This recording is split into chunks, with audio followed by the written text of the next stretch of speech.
जरा सोचो दोस्तों, अगर आप एक ऐसी दीवार में फंस जाओ जिससे बाहर निकलने का कोई रास्ता ना हो तो आप वहाँ से कैसे निकलोगे। कुछ ऐसा ही होता है हमारी आज की इस कहानी में। कहानी की शुरुआत एक लड़की को दिखाते हुए होती है जो कि बेहोश होकर एक कंक्रीट के फ्लोर पर पड़ी थी। वो लड़की यहाँ पर कैसे आई इसके बारे में हमें कुछ नहीं बताया जाता। उस लड़की के हाथों पर खून लगा था और उसके शूज पर लगा खून धूप की वजह से सूख चुका था, लेकिन वो जिस सिचुएशन में फंस चुकी थी उसके आगे तो ये कुछ भी नहीं था। हम ऊंची उठती हुई समुद्र की लहरें देखते हैं जिनकी आवाजों की गूंज से वो सिचुएशन और भी ज्यादा डरावनी लग रही थी और उन वेव्स की वजह से उस कंक्रीट की वॉल पर क्रैक्स आ गए थे। तभी वेव्स की आवाज से वो लड़की होश में आती है। आंखें खोलने पर सिर्फ उसे कंक्रीट से बनी हुई वॉल दिखाई दी। अभी तक उसे एहसास नहीं था कि वो कहाँ फंस गई है। इस दीवार का स्ट्रक्चर एक कर्व शेप में है जिसकी दूसरी तरफ एक बहुत ही ऊंची दीवार है और नीचे की तरफ पूरी तरह से अंधेरा है। इसके साथ ही उसकी फिजिकल हालत भी ठीक नहीं थी जो कि उसकी यहाँ से निकलने में मदद कर सके।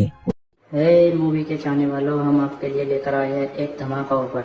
नेटफ्लिक्स और अमेजोन पर भारी भरकम छूट आपके सामने अभी प्लान लिखे हुए हैं। अगर आपको हमारे प्लान चाहिए तो दिए गए व्हाट्सएप नंबर पर कांटेक्ट करें।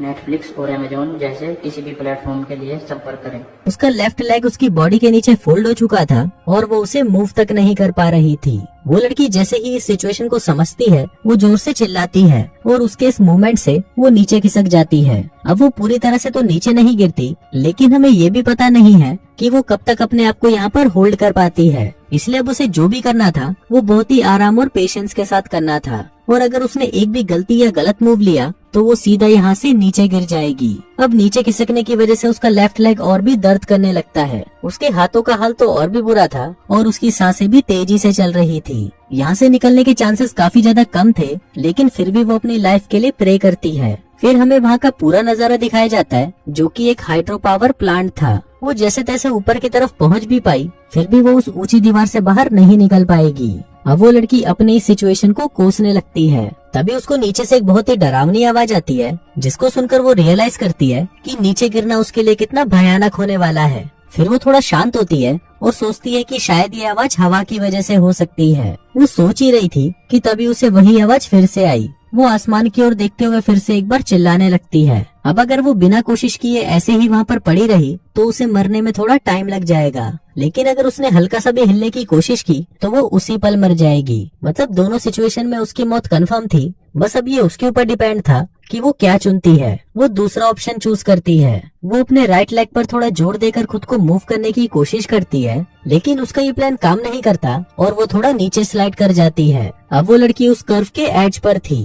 वो शांत होती है और लंबी लंबी सांसें लेती है। उसने फाइनली डिसाइड किया कि उसे वो अभी जिस पोजीशन में है वैसे ही ऊपर की ओर खिसकना होगा, लेकिन वो कर्व उसे कुछ भी करने से रोक रहा था। वो अपने हाथ को देखती है जो कि बहुत बुरी हालत में था और खून की वजह से उसकी दोनों उंगलियां आपस में चिपक चुकी थी। वो उनको अलग करती है और अपने हाथों को अपने जैकेट से क्लीन करती है ताकि जब वो ऊपर जाने की कोशिश करे तो उसके हाथ पर लगे खून की वजह से वो वापस फिसल ना जाए। उसे बहुत दर्द होता है, लेकिन और कोई ऑप्शन भी नहीं था। वो अपने हाथों के जख्म पर फूंक मारती है ताकि उसे थोड़ा आराम मिल सके। फिर एक बार कोशिश करने के लिए वो अपने पैर और हाथों पर जोर देते हुए और इस भयानक दर्द को सहते हुए ऊपर जाने की कोशिश करती है, लेकिन किस्मत से वो इस बार थोड़ी कामयाब होती है। उसने राहत की सांस ली कि इतनी नेगेटिव सिचुएशन में भी अब जाकर उसके साथ कुछ पॉजिटिव हुआ था। वो अपनी हथेलियों को फिर से एक बार चेक करती है जिनमें अब उस कंक्रीट की सरफेस की वजह से अब बिल्कुल भी जान नहीं बची थी। उसने फिर एक बार हथेलियों पर फूंक मारकर दर्द को कम करने की कोशिश की। फिर ज्यादा कुछ सोचे बिना उसने फिर से सेम कोशिश की और इस बार भी वो सक्सेसफुल रही,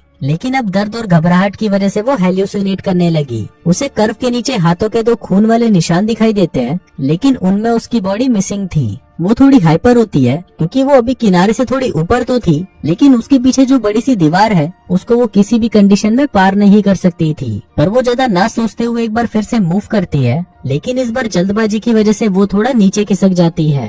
पैनिक होने की वजह से उसे फिर से हेल्यूसिनेशन होने लगते हैं और उसे फिर से वही खून वाले निशान दिखाई देने लगते हैं, लेकिन इस बार वो कुछ ज्यादा ही लंबे हो गए थे। उसने फिर से मूव करने की कोशिश की, लेकिन तभी उसे एक जोरदार आवाज सुनाई दी उन निशानों को फिर से देखने पर उस जगह पर 2 और हाथों के निशान ऐड हो गए थे। अब उसके पास 2 ऑप्शन थे, पहला कि अब वो अपने मरने का इंतजार करे या फिर मूव करते हुए अगर वो नीचे गिरी तो उसकी जान जल्दी चली जाएगी। अब उसका दिमाग उससे कह रहा था कि वो जो भी कर रही है अगर वो वैसे ही कोशिश करती रही तो वो जरूर यहाँ से बच जाएगी। अब ये हालात ऐसे ही थे कि उसे सही और गलत को समझ नहीं आ रहा था। ऐसा लगता है कि उसकी विल पावर के चलते वो टाइम से पहले ही नीचे गिर जाएगी, लेकिन अभी तक उसने हिम्मत नहीं हारी। वो फिर से एक बार ट्राई करती है, लेकिन कुछ सेकंड्स में ही वो फिर से नीचे आ जाती है। अब उसने अभी तक जो भी किया था वो उसे ऐसे गंवाना नहीं चाहती थी, लेकिन अब वो और भी ज्यादा पैनिक हो जाती है। तभी उसने नोटिस किया कि वो खून वाले निशान अब और भी ज्यादा बन चुके हैं। तभी उसे एक जोर की आवाज आती है और उसे ये आवाज मौत की आवाज लगती है, जो कि नीचे अंधेरे से आ रही थी। उसकी हथेलियां ऑलमोस्ट खत्म हो चुकी थी और अब उनके ऊपर बहुत ही कम स्किन बची थी। तभी ऊपर आसमान में बादल गरजने लगे और जोर की बारिश शुरू हो गई। अब उसे ये पता नहीं था कि इस बारिश से उसकी मदद होगी